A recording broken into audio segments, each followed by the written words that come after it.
Chapter 21. My transition period ended right then, as Emilito attacked me for having misread his thoughts. From then on, he dropped his whimsical air of a prankster and became a most demanding taskmaster. There were no more lengthy explanations of the double or other aspects of sorcery. Hence, no more solace stemming from intellectual understanding. There was only work, pragmatic and demanding. Every day for months, from morning until night. I would be steeped in activity until exhausted. I went to sleep in the treehouse. Besides continuing to practice kung fu and working in the garden, I was put in charge of cooking lunch and dinner. The caretaker showed me how to light the stove and how to prepare some simple dishes, a thing that my mother had tried to do but had failed completely. Because I had other duties, I would usually put all the ingredients into one pot on the stove to cook, then come back later when it was time to eat. After several weeks of making the same stew, I got a perfect blend of flavors. Emilito said that I turned out to be, if not a fairly good cook, at least one whose food is edible. I took this as a compliment, because nothing I had made in my entire life, from pound cake to meatloaf, had been edible. We ate our meals in total silence, a silence that he would break if he wanted to tell me something. But if I wanted to converse, he would tap his stomach to remind me of his delicate digestion. Most of my time was still devoted to recapitulating. The caretaker had instructed me to go over the same events and people I had recapitulated before, except that this time I was to do it in the treehouse. Hoisting myself up to the treehouse every day made me lose my initial fears of heights. I relished being outdoors, especially in the late afternoons, the time I set aside for this particular task. Under Clara's supervision, I had recapitulated in a dark cave. The mood of that recapitulation was heavy, earthy, somber, and often terrifying. My recapitulation under Emilito's guidance in the treehouse was dominated by a new mood. It was light, airy, transparent. I remembered things with an unprecedented clarity. With my added energy, or the influence of being off the ground, I was able to remember infinitely more detail. Everything was more vivid and pronounced, and less charged with the self-pity, moroseness, fear, or regret that had characterized my previous recapitulation. Clara had asked me to write on the ground the names of each person I had encountered in my life, then erase it with my hand after I had breathed in the memories associated with that person.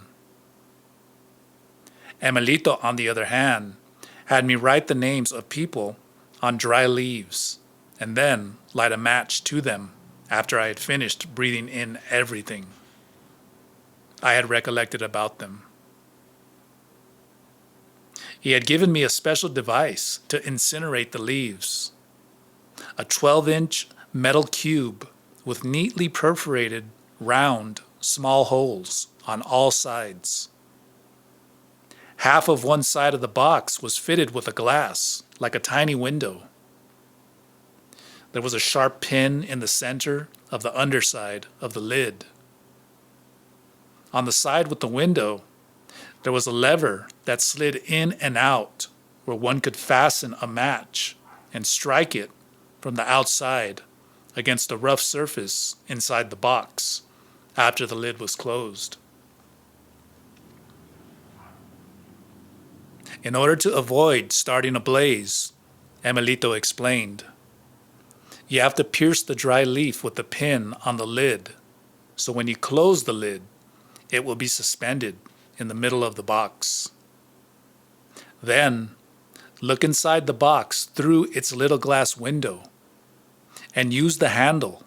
Strike your match and place it under the leaf and watch it burn to cinders.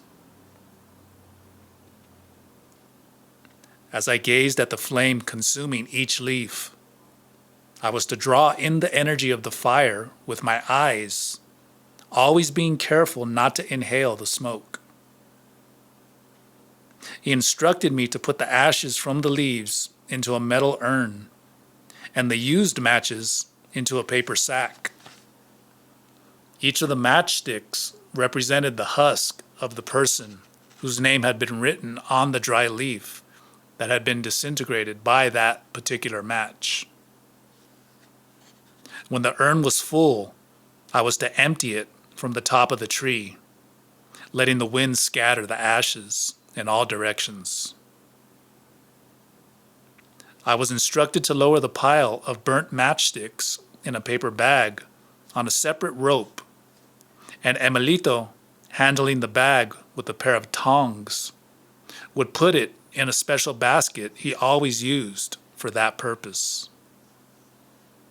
He was careful never to touch the matches or the bag. My best guess was that he buried them somewhere in the hills, or perhaps tossed them in the stream to let the water disintegrate them. Disposing of the matches, he had assured me, was the final act in the process of breaking the ties with the world. After about 3 months of recapitulating in the afternoons, Emilito abruptly changed my work schedule. "I'm tired of eating your boring stew," he said one morning as he hoisted up some food he had prepared for me. I was overjoyed, not only because I might have extra time to spend in the treehouse, but because I genuinely liked eating food cooked by someone else.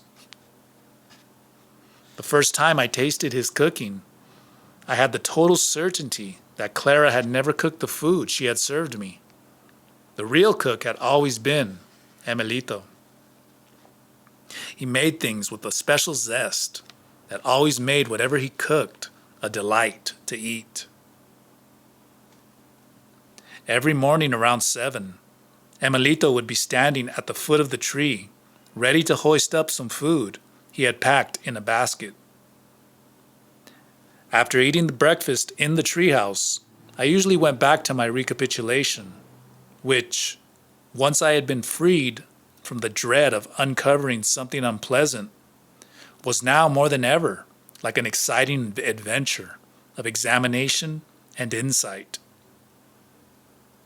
For the more of my past I breathed in, the lighter and freer I felt.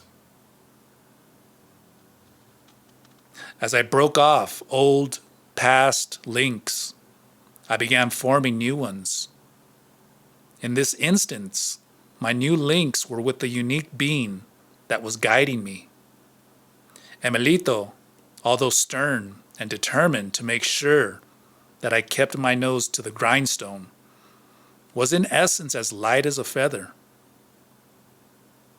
At first, I was surprised that both he and Clara had claimed that I was like them. But upon a deeper examination, I had to agree that I was as ponderous as Clara and as flighty, if not as insane, as Emilito. Once I became accustomed to his oddity, I found no difference between Emilito and Clara, or the Nawal, or even Manfred. My feelings for them overlapped, so that I began to feel affection for Emilito, and very naturally one day began to rejoice in calling him Emilito. The first time we met, the caretaker had said to me that his name was Emilito, the Spanish diminutive for Emilio.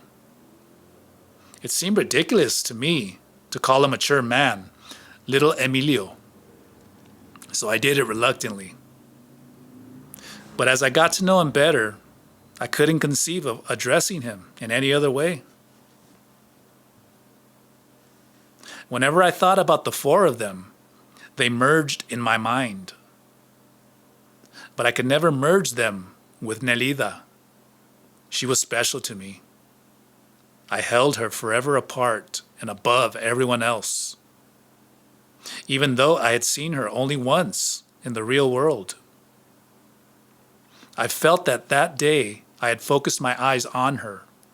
The bond that already existed between us became formalized. A single encounter in the daily world, awareness, no matter how fleeting, had been enough to make that bond indestructible and everlasting. One day after we had our lunch in the kitchen, Emilito handed me a package. As I held it against me, I knew it was from Nelida. I tried to find a return address on it, but there was none. Attached to the package was a cartoon drawing of a woman puckering up her lips to kiss. Inside, written in Nelida's handwriting, were the words, "Kiss the tree." I ripped open the package and found a pair of soft, leather, ankle-high shoes that laced up the front. The soles were fitted with rubber cleats. I held them up for Emilito to see. I couldn't conceive what they were used for. "Those are your tree-climbing shoes," Emilito said, nodding in recognition. "Nelida knew you have an affinity for trees, in spite of your fear of falling. The cleats are made of rubber, so you won't damage the tree bark." The arrival of the package seemed to be the signal for Emilito to give me detailed instructions on tree climbing. So far, I had only used the harness to hoist myself up to the treehouse. And sometimes I dozed off or slept in the harness as if I were lying strapped in a hammock. But I had never climbed the tree, except for one very low branch from which I had hung while propping my feet on another. "Now is the time to find out what you're made of," he said in a no-nonsense tone. "Your new task won't be difficult, but if you don't give it your total concentration, it could prove to be fatal. You need to apply all your newly stored energy to learn what I have to show you." He told me to wait for him by the grove of tall trees in front of the house. Moments later, Emilito met me, carrying a long, flat box. He opened it and took out several safety belts and lengths of soft, rock-climbing rope. He strapped the belt to my waist and affixed another, longer belt to it by means of safety hooks used in mountaineering. Putting a similar belt around himself, he showed me how to climb a tree by hooking the longer belt around the tree trunk and using it as a support to move up along the trunk. He climbed with swift and precise movements. Along the way, he looped ropes on the branches to secure his position. The end result was a web of ropes that allowed him to move safely around the tree from one side to the other. He came down as agilely as he had climbed up. "Be sure all the ropes and knots are secure," he said. "You can't have any major mistakes here. Little mistakes are correctable. Big ones are fatal." "My goodness, am I supposed to do what you just did?" I asked, really astonished. It wasn't that I was any longer afraid of heights. I simply didn't feel I had the patience to tie all the hooks and ropes in place. It had taken me quite a while just to get used to going up and down the tree in the harness. Emilito nodded and laughed cheerfully. This is a real challenge, he admitted. But once you get the hang of it, I'm sure you will agree it's worth it. You'll see what I mean. He handed me a length of rope and patiently showed me how to tie and untie knots, how to use pieces of rubber hose with my climbing rope pulled through them in order not to bruise the tree bark when I looped the rope around a branch to set up a new rope line to climb, how to maneuver my feet to maintain my balance, and how to avoid disturbing birds' nests in the process of climbing. For the following 3 months, I worked under his constant supervision, confining myself to the lower branches. When I achieved a respectable control of the equipment, enough calluses on my hands so that I no longer needed to wear gloves, and enough maneuverability and balance in my movements, Emilito let me venture into the higher branches. I meticulously practiced on them the same maneuvers I had learned on the lower branches. And one day, without even trying for it, I reached the top of the tree I was climbing. That day, Emilito presented me with what he told me was his most meaningful gift to me. It was a set of 3 green jungle camouflage overalls and matching caps, obviously bought in an army surplus store in the States. Dressed in jungle fatigues, I lived in the grove of tall trees clustered by the front of the house. I came down only to go to the bathroom and occasionally to have a meal with Emilito. I climbed any tree I wanted, provided it was high enough. There were only a few trees I refused to climb, the ones that were very old and would find my presence an intrusion, or the really young ones that weren't strong enough to tolerate my ropes and movement. I preferred youthful, vigorous trees, for they made me happy and optimistic. Yet some of the older ones were desirable too, for they had so much more to tell. But the only tree that Emilito allowed me to sleep in overnight was the one with the treehouse in it, because it was fitted with a lightning rod. I slept on my platform bed, or secured in the leather harness, or even at times simply strapped to a branch of my own choosing. Some of my favorite branches were thick and free from protuberances. I would lie on one face down, resting my head on a small pillow I always brought up with me. I embraced the branch with arms and legs, maintaining a precarious but exhilarating balance.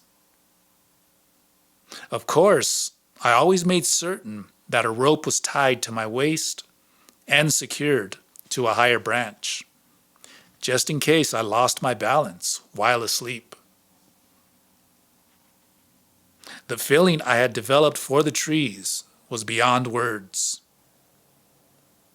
I had the certainty that I was able to absorb their moods, know their age, their insights, and what they sensed. I could communicate with a tree directly through a sensation that came out from the inside of my body. Often, communication began with a spilling forth of pure affection, almost as intense as what I felt for Manfred. An affection that came out of me always unexpectedly and unsolicited. Then I could feel their roots descending into the earth. I knew whether they needed water and which roots were extending toward the underground water source.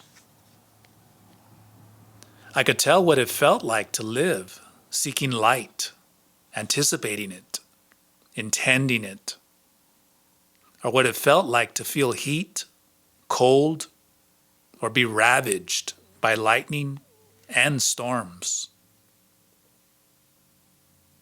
I learned what it was like never to be able to move off one's destined spot, to be silent, to sense through the bark, the roots, and intake light through the leaves. I knew beyond the shadow of doubt that trees feel pain. And I also knew that once communication is engaged, trees pour themselves out in affection.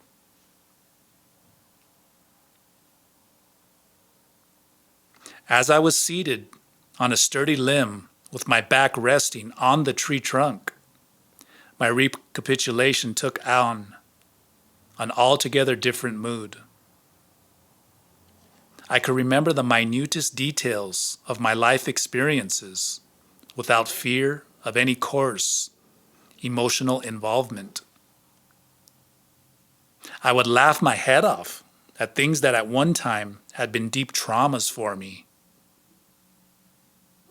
I found my obsessions no longer capable of evoking self-pity. I saw everything from a different perspective. Not as the urbanite I had always been, but as the carefree and abandoned tree dweller that I had become. One night, while we were still eating a rabbit stew I had made, Emilito surprised me by talking to me animatedly. He asked me to remain seated after dinner because he had something to tell me. This was so out of the ordinary that I grew excited with anticipation. The only beings I had talked to for months had been the trees and the birds. I prepared myself for something monumental. "You've been a tree dweller for over 6 months now," he began. "It's time to find out what you've done up there. Let's go into the house. I have something to show you." "What do you have to show me, Emilito?" I asked, remembering the time he had wanted to show me something in his room, and I had refused to follow him. The name Emilito suited him to perfection. He had become a most cherished being to me, just like Manfred. One of the lofty insights I had received while perched in the high branches of a tree was that Emilito was not human at all. Whether he had once been a human being, and the recapitulation had wiped that all away, I could only speculate. His non-humaneness was a barrier that impeded anyone from crossing over to him for a subjective exchange.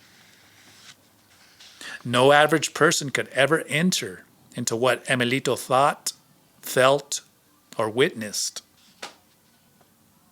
But if he so desired, Emilito could cross over to any of us and share with us our subjective states. His non-humaneness was something I had sensed from the first time I encountered him at the kitchen door. Now I was able to be at ease with him. And although I was still separated by that barrier, I could marvel at his achievement. I asked Emilito again, since he hadn't answered me, what he was going to show me. What I have to show is of ultimate importance, he said. But how you will see it will depend on you. It'll depend on whether you have acquired the silence and balance of the trees. We hurriedly walked across the dark patio to the house. I followed him through the hallway to the door of his room. It made me doubly nervous to see him stand there for a long moment and take deep breaths as if to compose himself for what was to come. "All right, let's go in," he said, gently tugging the sleeve of my shirt. "A word of caution. Don't stare at anything in the room. Look at whatever you want, but scan the things lightly, using only quick glances." He opened the door and we entered his extravagant room. Living in the trees had made me completely forget the first time I had walked into that room, the day Clara and Nelida had left. Now I was again startled by the bizarre objects that filled it.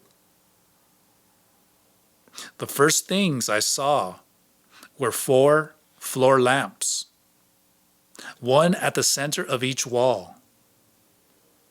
I couldn't even begin to conceive what kind of lamps they were. The room and everything in it was illuminated by an eerie, mellow, amber light. I was familiar enough with electrical equipment to know that no standard light bulb, even if it were seen through a lampshade made of the most unusual tissue, could ever give off that kind of light. I felt Emilito take my arm to help me step over a foot-high fence that parceled a small, square area in the southwest corner of the room. "Welcome to my cave," he said with a grin as we stepped into the partitioned area. In that square, there was a long table, half hidden by a black curtain, and a row of 4 most unusual-looking chairs.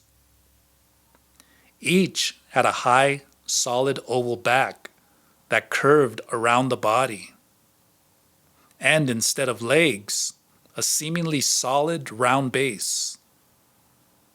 All 4 chairs were facing the wall. "Don't stare," the caretaker reminded me as he helped me to sit down on one of the chairs. I noticed that they were made of some sort of plastic material. The round seat was cushioned, although I couldn't tell how. It was hard as wood. But it had a springiness that gave way when I moved up and down the seat. And it also swiveled as I moved sideways. The oval back, which seemed to wrap itself around my back, was also cushioned, but equally hard.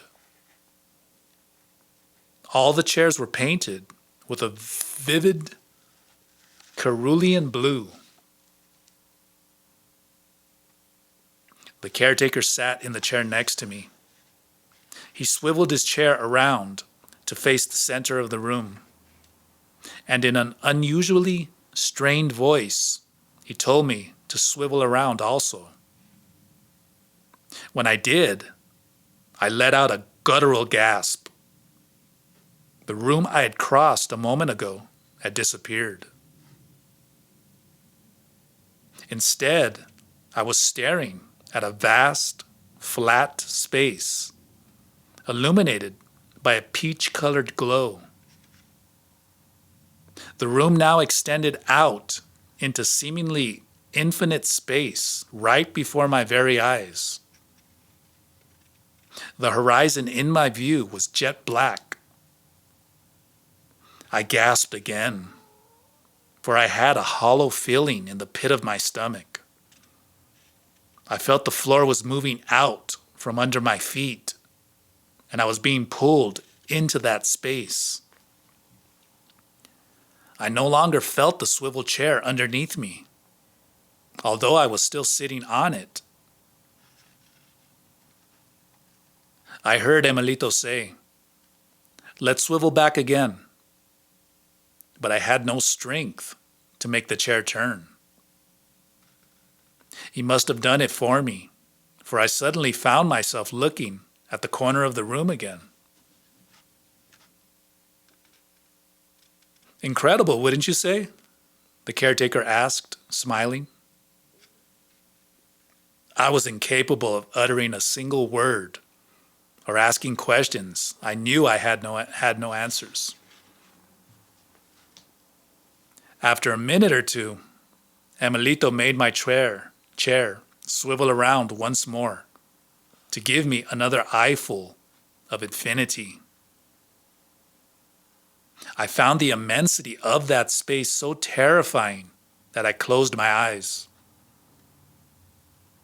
I felt him turning the chair around again. "Now get off the chair," he said. Automatically, I obeyed him and stood there, shaking involuntarily, trying to get my voice back. He bodily turned me around to make me face the room.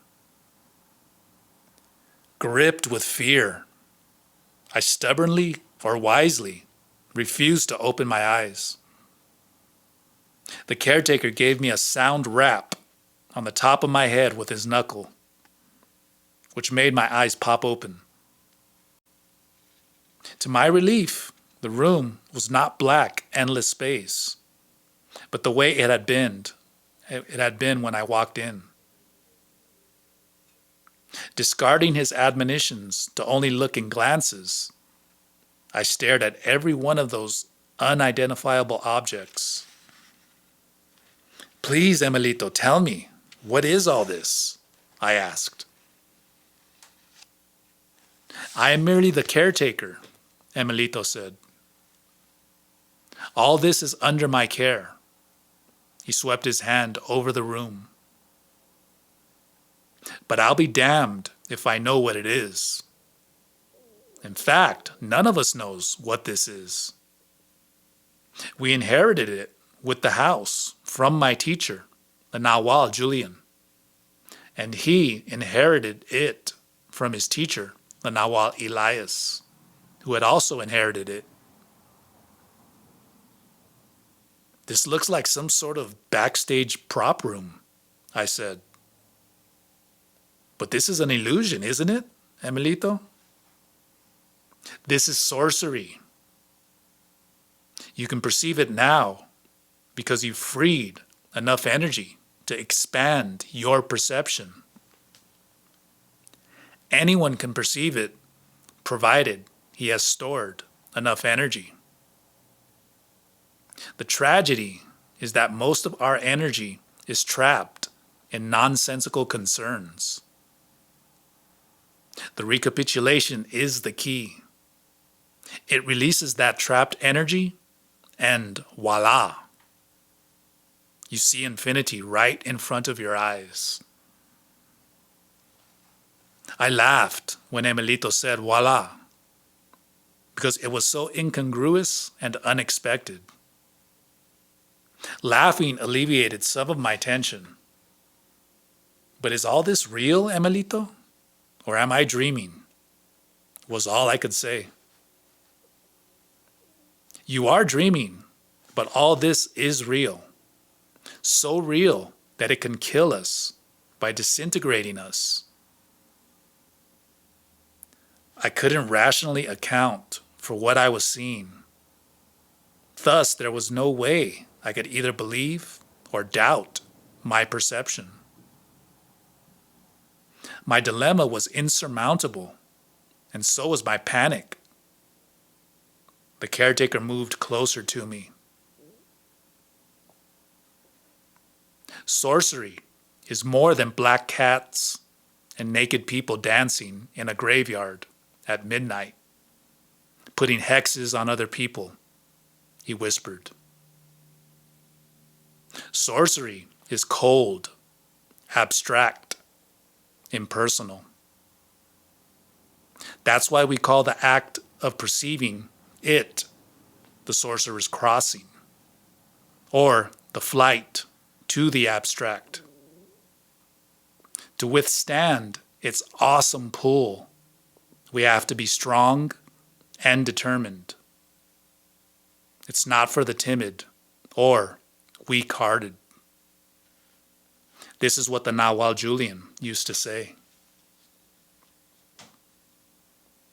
My interest was so intense that it forced me to listen with unequaled concentration to every word Emelito was saying. All the while, my eyes were riveted to those objects in the room. My conclusion was that none of them was real.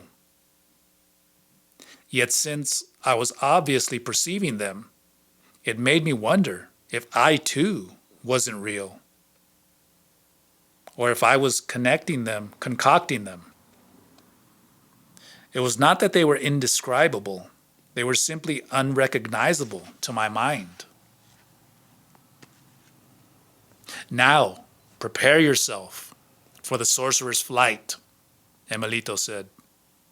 Hold on to me for dear life. Grab my belt if you have to, or climb on my back, piggyback fashion. But whatever you do, don't let go. Before I could even ask him what he intended next, he maneuvered me around the chair and made me sit down, facing the wall. Then he swiveled the chair 90 degrees so that I was once again looking at the center of the room, at that terrifying, infinite space. He helped me stand up by holding my waist and made me take a few steps into infinity. I found it almost impossible to walk. My legs seemed to weigh a ton. I felt the caretaker pushing and lifting me up. Suddenly, an immense force sucked me in, and I was no longer walking, but gliding in space. The caretaker was gliding alongside me. I remembered his warning and grabbed onto his belt.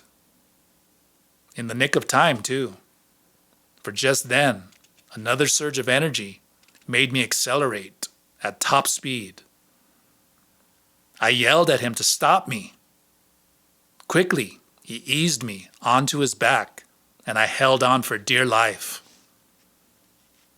I squeezed my eyes shut, but it made no difference. I saw the same vastness before me, whether my eyes were open or closed. We were soaring in something that wasn't air. It wasn't over the earth either. My greatest fear was that a monumental burst of energy was going to make me lose my hold on the caretaker's back. I fought with all my might to hang on and maintain my grip and my concentration. It all ended as abruptly as it had begun. I was jolted by another blast of energy, and I found myself drenched in perspiration, standing by the blue chair. My body trembled uncontrollably. I was panting and gasping for air. My hair was over my face, damp and tangled. The caretaker pushed me onto the seat and swiveled me around to face the wall. Don't you dare to piss in your pants while sitting on this chair, he warned harshly.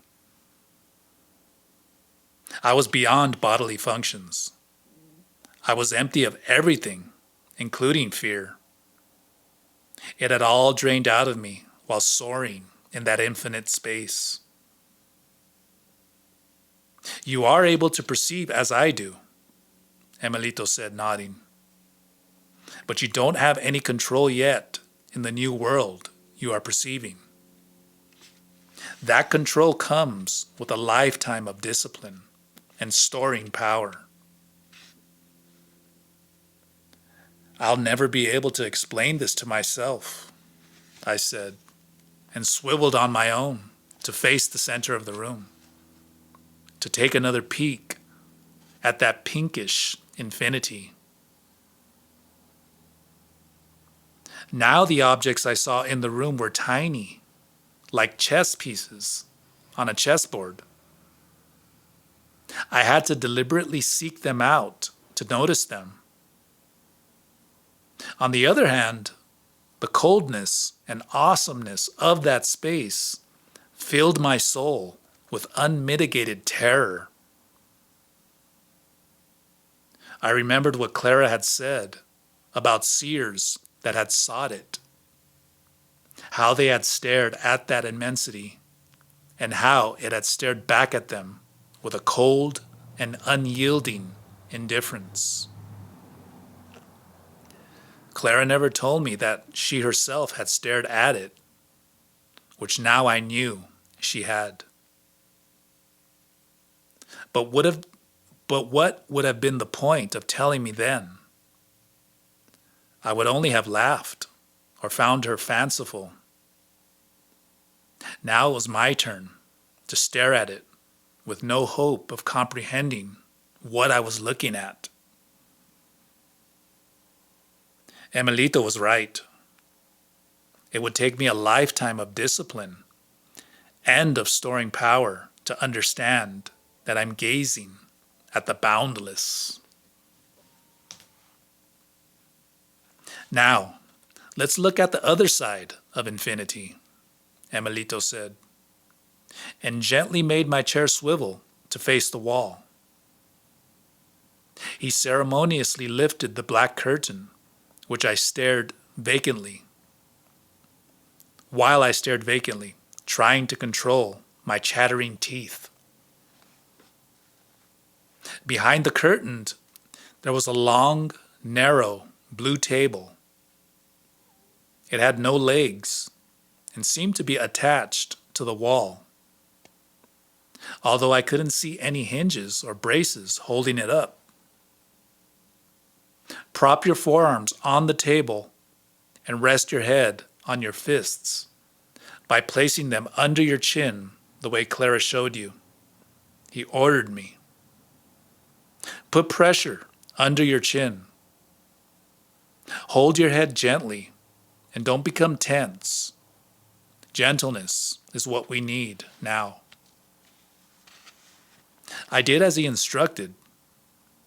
Instantly, a small window opened on the black wall, about 6 inches away from my nose.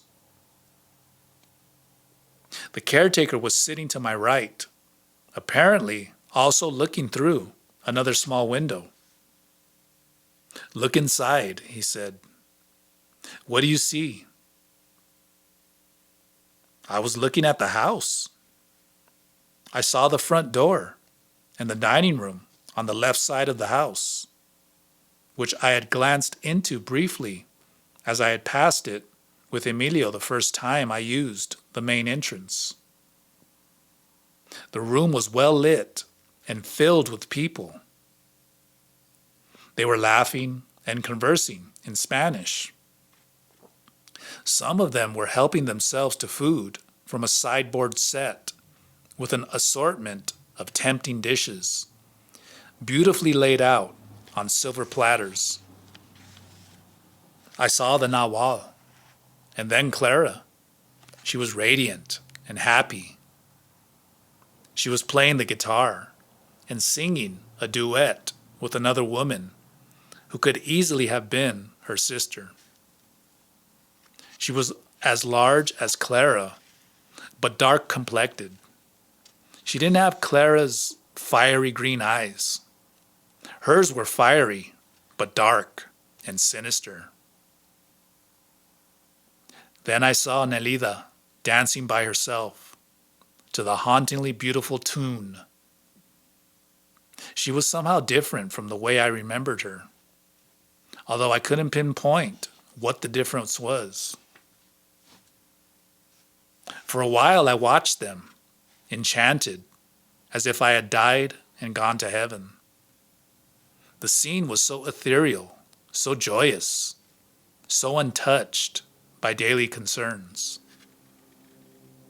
But I was suddenly jolted out of my enjoyment when I saw a second Nelida entering the dining room from a side door. I couldn't believe my eyes. There were two of them. I turned to the caretaker and confronted him with a silent question. "The one that's dancing is Florinda," he said. "She and Nelida are exactly alike, except that Nelida is a bit softer looking." He peered at me and winked, "but far more ruthless."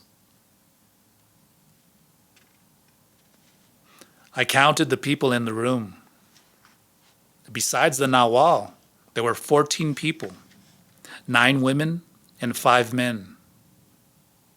There were the 2 Nelidas, Clara and her dark sister, and 5 other women who were unknown to me.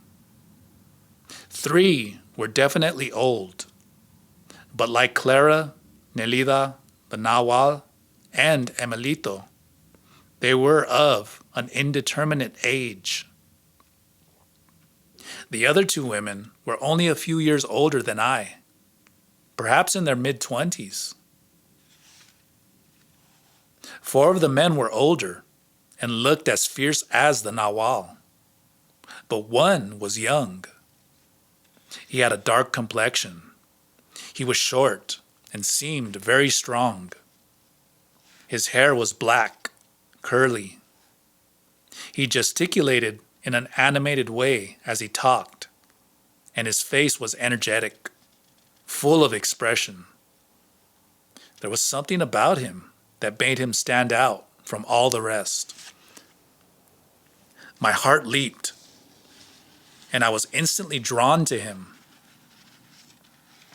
"That one is the new Nawal," the caretaker said.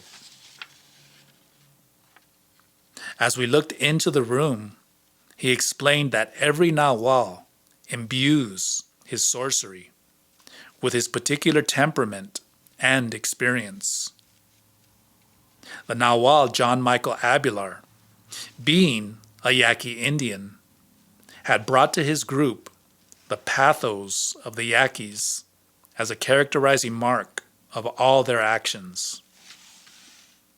Their sorcery, he said, was soaked in the somber mood of those Indians. And all of them, myself included, were bound by the rule to familiarize ourselves with the Yaquis, to follow their ups and downs. This perspective will prevail for you until the new Nawal takes over, he said in my ear. Then you will have to soak yourself in his temperament and experience. That is the rule. You will have to go to college. He's lost in academic pursuits. "When will this take place?" I whispered. "Whenever all the members of my group together face that infinity in the room behind us and allow it to dissolve us," he replied softly. A cloud of fatigue and desperation was beginning to envelop me. The strain of trying to understand the inconceivable was too great. This room, of which I am the caretaker, is the accumulated intent and range of temperament of all the Nawals that preceded John Michael Abelar, he said in my ear. There is no way on earth I can explain what this room is. To me, just as it is to you, it's incomprehensible. I moved my eyes away from the dining room with all its ebullient people and looked at Emilito. I wanted to weep, for I had finally understood that Emilito was as solitary as Manfred, a being capable of inconceivable awareness, yet burdened by the solitude that awareness brings. But my desire to weep was momentary, for I realized that sadness is such a base emotion when in its place I could feel awe. The new Nawal will take care of you, Emilito said, pulling my attention back into the dining room. He is your final teacher, the one who will take you to freedom. He has many names, one for each of the different facets of sorcery he is involved with. For the sorcery of infinity, his name is Dilas Grau. Someday you will meet him and the others. You couldn't do it the day you were with Nelida in the left hallway, nor can you do it now, here with me. But you will cross over soon. They are waiting for you. A nameless longing took hold of me.